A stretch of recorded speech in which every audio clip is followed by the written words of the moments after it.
is it permissible for a Muslim to put his savings in an interest or riba-bearing account or bank for safety purposes if he or she pays the interest that he earns out in charity?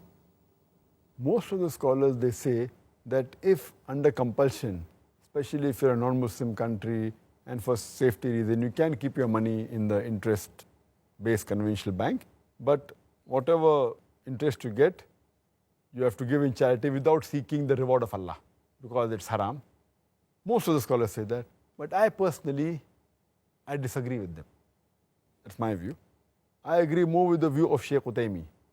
He says that even this is prohibited, because the Quran does not say do not use interest.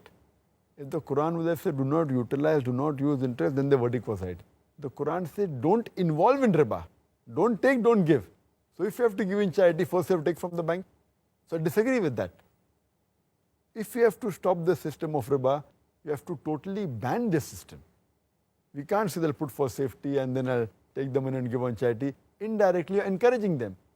Because the moment you open an account which has got interest, you are signing and giving them permission that you're agreeing with interest with riba. That itself is a sin. So Allah's curse will be on you. Allah and Rasul will wage a war against you.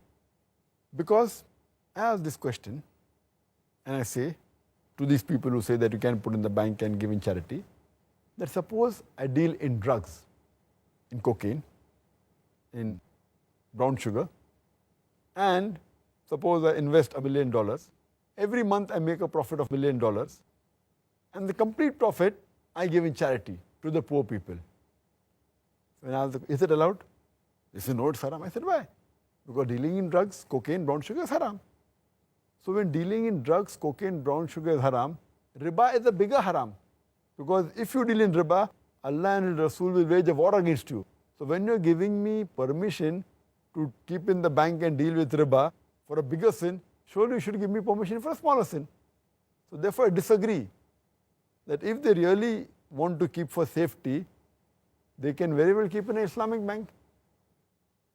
Or as a last resort, they can keep in a current account. There are some accounts in the bank which are accounts which don't give interest. They call it current account. There's no interest at all in that. That as a last resort you can keep, but only keep that money which is required for rolling, because I know that being in different countries, like in India, in UK, you have to deal with checks, etc. So if you're a businessman, keep only that much amount which is required for rolling. Otherwise you can invest it in property, in real estate, in stocks, whatever it is. And the least, if you want for security, you can take a locker and keep hard cash in the bank. I know it's foolish, but yet it is better than involving in riba. At least you'll be safe from Allah and His Rasul. Otherwise they'll wage a war against you. As a last resort, if you really want only security, take a locker which will cost just a few hundred rupees a month or a couple of thousand rupees a year and a few pounds if you go to UK. Take that locker, keep your money hard cash.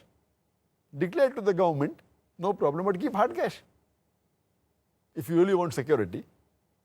But taking riba and even giving in charity because they're encouraging the system of riba, I consider that to be haram.